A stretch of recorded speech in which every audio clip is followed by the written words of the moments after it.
Bon, alors ça c'est vraiment une bonne question. Qu'est-ce que je ferais? Alors là, j'en sais strictement rien comme je t'ai répondu. Mais bref, on va essayer de faire une vidéo là-dessus. Si je vendais pas de thé et que je pouvais pas voyager, franchement déjà ça serait une putain de grosse torture pour moi. Je n'imagine pas voyager. Imagine, ça fait quand même 15-16 ans que je voyage. Du coup, je pense que je ferai du contenu. Mais alors, je sais pas sur quoi, parce que mon contenu de base est sur le voyage. Mais du coup, il faut que je vous raconte un peu plus en détail. Tu sais qu'à la base, comme beaucoup de personnes, je suis arrivé sur TikTok pendant le Covid et plus précisément pendant le deuxième confinement. J'étais à Ibiza, du coup en Espagne, oui à Ibiza. Et ça faisait 10 ans que je vivais en camion et j'ai toujours été solitaire et j'ai toujours souffert un peu de solitude. Donc j'ai toujours un peu voulu partager, voyager sur les réseaux et montrer aux gens qu'on pouvait vivre, voir les choses autrement. Ça faisait 10 ans du coup que je bossais dans mon camion et que je travaillais avec ma caravane dans les festivals un peu partout en Europe. Un peu la vraie vie nomade, t'as vu? Ah oui, et l'hiver je partais en Asie, c'est pour ça que je retourne en Asie tous les hivers. Love Thailand! Et du coup, à la base, TikTok c'était juste un moyen de m'occuper pendant le deuxième confinement. J'étais à Ibiza, je faisais les marchés, je voulais partager avec vous tout ça. En 6 mois, j'ai mon compte perso qui a explosé. Je me suis retrouvé avec plus de 60 000 abonnés sur TikTok. Ça a été vraiment hyper rapide et tout a commencé par une vidéo où je faisais des galettes de pain sur le parking. Putain, c'était quelle boîte de nuit? Je crois que c'était le truc Harley Davidson là. Ou Ushuaïa, je sais plus, enfin bref, je faisais des galettes de pain à la con indienne et j'ai fait 2-3 millions de vues sur cette vidéo. Mais comme toujours, succès rime avec jalousie. Je suis ensuite parti au Maroc avec vous du coup, puisque j'ai continué ma vie nomade. Je suis parti au Maroc avec mon camion et avec des copains et j'ai pas continué à partager avec vous mes aventures, mon voyage, comme d'hab en fait, tout simplement. Et j'ai eu quelques problèmes parce que après Ibiza, j'ai squatté un peu en Espagne et j'ai eu quelques soucis avec une modératrice que vous connaissez presque tous. Enfin, en tout cas, elle revient souvent sur mes lives avec plein d'autres comptes. Je ne citerai pas son prénom, qui s'est amusée du coup, qui n'était pas contente que je la supprime des modératrices. Tout simplement parce qu'en fait, elle était désagréable, agressive avec les gens de la communauté. On a créé un Discord et elle a clairement semé la Discord sur le Discord. Donc un soir ça m'a saoulé, je l'ai dégagé alors que c'était une meuf un peu perdue et que je me suis dit ouais ça va l'aider, on va être une communauté avec elle, on va la soutenir, elle est toute seule, ça va lui procurer des choses bonnes pour elle tu vois. Et en fait non, elle a foutu la merde de ouf quoi. Ah oui, petite histoire dans les histoires encore, du coup c'était pas loin de mon anniversaire tout ça, j'étais en Espagne. Et elle s'est amusée à me faire croire avec un de ses potes qu'ils allaient me rejoindre parce que j'étais tout seul comme d'habitude, comme pour tout, comme pour Noël, anniversaire, fête, je suis toujours tout seul. Et vous trouvez ça très triste d'être tout le temps tout seul pour ça. Moi je trouve plus ça triste au bout de 10 ans de solitude puisque personne ne pense jamais à moi et ne me propose jamais rien. Donc au bout de 10 ans, bon on fait sa vie tout seul hein. Ouais, t'as trop de courage de partir en Thaïlande? Bah non, parce que j'en ai marre de vous attendre, puisque quand je vous propose, vous n'êtes jamais disponible depuis 10 ans. Donc je fais ma vie tout seul, voilà. Génial, wouh. Mais bon, c'est pas grave, maintenant j'ai aucun problème avec ça. Et en fait, elle avec un de ses amis, ils m'ont envoyé des messages sur Insta en me disant, enfin je savais pas que c'était elle et son ami quoi. Oui, on va se voir et tout machin. Et je lui dis, ah ouais, t'es là, t'es à côté de Grenade, bah vas-y, ce week-end il y a une teuf, moi je vais y aller et tout machin. Si tu veux, on se rejoint à Koubias, au-dessus de Grenade. C'est un spot où tu peux te poser en camion qui est grave cool, qui était encore ouvert, mais là ils l'ont fermé maintenant parce que visiblement il y a eu un peu trop de squats là-bas. Bref, j'ai parlé avec le mec, au téléphone et tout machin. En fait, ils m'ont posé un gros lapin, ils m'ont fait faire 300 bornes pour me laisser tout seul et me poser un gros lapin.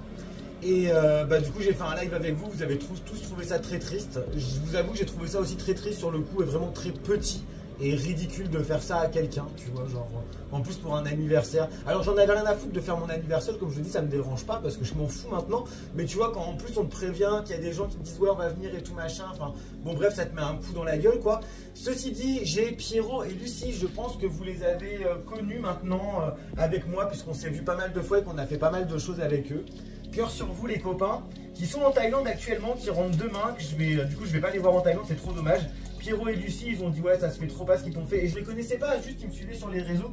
Ils étaient à 400 bornes, ils ont fait 400 bornes pour me rejoindre et fêter mon anniversaire avec moi et aller en teuf. Merci à vous les copains. Et du coup maintenant on est des vrais copains de la vie. Enfin bref, on s'est un peu perdu dans cette histoire donc j'étais en Espagne, modératrice de merde, supprimée, gna. Bref, elle a foutu la merde, ils m'ont fait plein de signalements pendant des mois et des mois pour faire sauter mon compte. Je suis parti ensuite au Maroc, et au Maroc, ils ont réussi à faire ban mon compte définitivement de live. Et ça a duré, donc j'ai créé un compte de secours. J'ai un copain qui travaille à Mediapart, donc il m'a dit ouais bah demande-moi et tout machin, j'envoie un mail à TikTok parce que TikTok c'est impossible de les contacter. Tout ça c'était du coup il y a 5-6 ans, tu vois, donc j'avais pas les contacts que j'ai aujourd'hui et j'avais pas la popularité que j'ai grâce à mon compte professionnel aussi. Et à l'époque les agences n'existaient pas encore non plus quoi. Donc j'ai totalement perdu ce compte puisqu'on m'a dit que tu ne pourras jamais rien faire. Il y avait un bug sur mon compte, c'était écrit que j'étais bloqué jusqu'au 2 février. Et en fait ça n'a jamais été débloqué, je ne pouvais jamais me faire débloquer, j'ai envoyé des mails et tout machin. Et c'était un compte qui à l'époque me rapportait plus d'argent que ce compte aujourd'hui. Même si j'ai jamais fait TikTok pour que ça me rapporte de l'argent, mais à l'époque ce compte me rapportait presque 500 balles par mois quand même. Et je vous rappelle que c'était la HES et que j'avais juste un RSA et que j'avais plus d'entreprise puisque le Covid était passé par là et que mon entreprise dans l'événementiel s'était cassé la gueule. Donc j'étais en pleine réflexion de projet, de ce que j'allais faire et je survivais un peu avec de la thune comme ci comme ça quoi. Donc comme j'ai perdu mon compte, et bah, je suis reparti de zéro avec un nouveau compte et l'algorithme n'est plus le même, les visibilités c'est bien plus compliqué. Donc voilà, donc c'est beaucoup plus difficile de reprendre des abonnés. Donc voilà, aujourd'hui tout a changé, tout est beaucoup plus compliqué, on est plus nombreux sur la plateforme. Le contenu proposé, surtout en van life, en camion, comme je vivais avant en nomade, est beaucoup plus diversifié et presque tout le monde après le Covid s'est mis à vivre comme ça. Et en plus de ça, comme je vous disais, bah, j'avais plus de thunes, j'avais plus de travail. Et je pense franchement que si je m'étais pas fait ban ce compte, j'aurais gardé mon autre compte et je pense que ma vie aurait totalement changé puisque je vois des gens qui ont commencé en même temps que moi, comme par exemple Growing Clem qui aujourd'hui a je crois 600 000 abonnés, qui ne vit que de la création de contenu. Au début elle a commencé après moi, on avait le même nombre de followers, on se suivait et je pense que si je m'étais pas fait ban mon compte, j'aurais comme elle aujourd'hui une communauté plus grosse et je vivrais de la création de contenu très certainement. Ça aurait été mon travail à plein temps et je vous avoue que quand j'ai commencé à avoir 60 000 abonnés, je me suis dit bah pourquoi pas essayer de faire ça. Parce que bon, quand tu as un compte qui te rapporte avec 60 000 abonnés, qui te rapporte déjà 400-500 balles, tu te dis bon bah avec 200 000, 300 000 abonnés, clairement il y a moyen de vivre. Mais tout s'est cassé la gueule, j'ai tout perdu. En plus de ça, j'arrivais en fin de droit et comme je voyageais beaucoup, visiblement au RSA ils aiment pas trop quand tu voyages beaucoup pour chercher ta voie. Et suite à mon activité d'avant dans les festivals, j'avais encore du thé et j'avais encore des choses à vendre, principalement du thé et du café. Le thé qui pour moi a toujours été une passion parce que j'en ai toujours bu avec ma maman, j'ai beaucoup voyagé, j'ai travaillé aussi dans les théières dans les montagnes de thé, que ce soit à Munnar ou au Sri Lanka. J'ai fait du workaway là-bas, bien évidemment à l'époque où je voyageais dans ces pays-là, il y a plus de 15 ans parce que j'ai commencé à voyager même il y a plus de 16 ans, ma première fois en Thaïlande c'était il y a 16 ans. Moi j'ai toujours voyagé à l'époque sans téléphone portable, sans téléphone portable comme on a aujourd'hui. J'ai jamais pris de vidéo, jamais pris de photo parce qu'à l'ancienne c'était très genre ouais tous les souvenirs c'est dans la tête et tout machin. Mais quand je suis arrivé au moment du Covid et que, quand le Covid est arrivé et que je me suis rendu compte que déjà à l'époque il y avait des gens qui gagnaient leur vie en faisant ça et que moi je faisais ça comme une bouffonne depuis 15 ans sans prendre aucune photo, sans prendre aucune vidéo, sans thune. Je me dis mais quelle bouffonne. Donc bref, je me suis un peu perdu dans tout ça. Mais si j'étais à Ibiza aussi à cette époque, et ce qui m'a fait connaître aussi, c'est parce que je faisais les marchés à Ibiza. Et à Ibiza, je faisais les marchés et je vendais du coup mon thé sur les marchés à Ibiza. Ce qui n'a pas forcément très bien fonctionné à ce moment-là. Je suis rentré en France faire les marchés aussi. Comme c'était un peu la galère à Ibiza parce que j'avais plus de thunes en Espagne et j'avais plus de RSA. J'avais pris, la dernière thune que j'avais prise, c'était pour ça. Je suis professeur de yoga aussi. Du coup, ce qui m'a rapporté plus d'argent à cette époque-là, c'était de faire des cours de yoga à Ibiza. Ouais, ça paye super bien chez les riches, nous, 100 balles de l'heure. Elle se mettait trop yimbe. Et du coup, ouais, bon voilà, méli-mélo. Mais en gros, c'est à peu près à ce moment-là que la vente de thé est entrée dans ma vie. Et j'avais plein de thé à vendre à Ibiza qui s'était pas trop bien vendu. Et que j'avais encore des festivals des années d'avant. Et je suis rentré en France, j'ai commencé à faire les marchés à fond, les marchés de Noël, je me caillais le cul, on était ensemble en live, on faisait tout ça.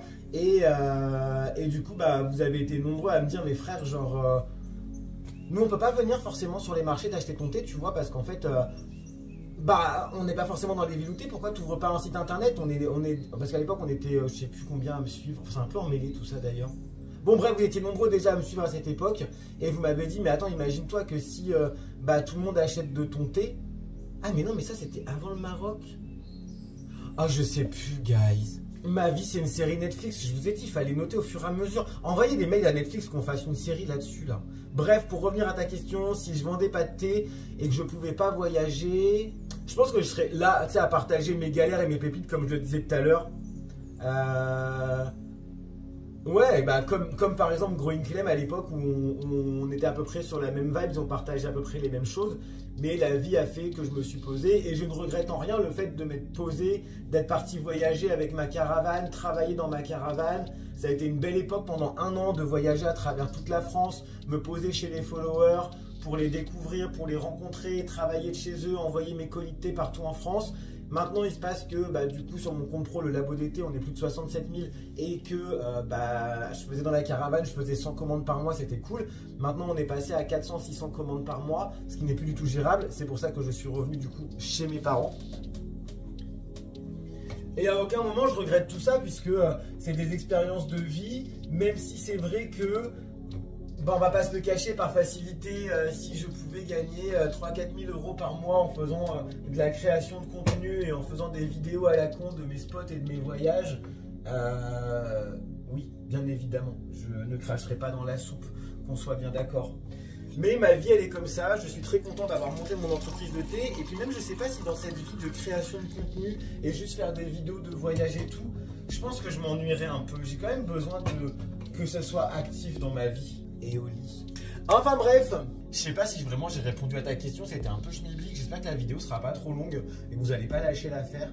N'hésitez pas à poser des questions si vous en avez d'autres et vous voulez d'autres explications schmilblick. Bisous les petits chats.